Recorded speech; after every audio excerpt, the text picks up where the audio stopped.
Мамырда өрттен орман шаруашылығы ауданында 30-дай үй жойылып, ол оқиғадан кейін тағы 7 ридерлік отбасы баспанаға ие болды. Енді жаңа ботаника ықшам ауданындағы 32 үйге жаңадан қоныс аударушылар түгел кіріп, үйлердің кілттері табысталды. Кешегі өртенгендер бүгінгі жаңа қоныс аударушылар. Көпшілігі жаңа қоныстарына жайғасып жатыр шілдеден бері.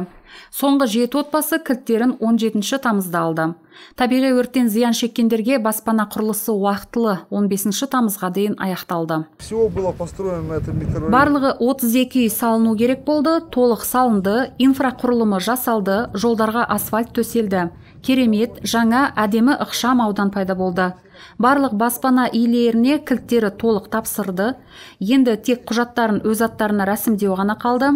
Президентке, облыс әкіміне алғаш күннен бастап өртенгендерге көрсеткен қолдаулары үшін үлкен рахмет айтамыз. Адамдар өте риза. Айта кетсек, өртенгендерді бүгіндері тек жаңа үйлері ғана емес, ықшам ауданды көркейту де алаңдатады.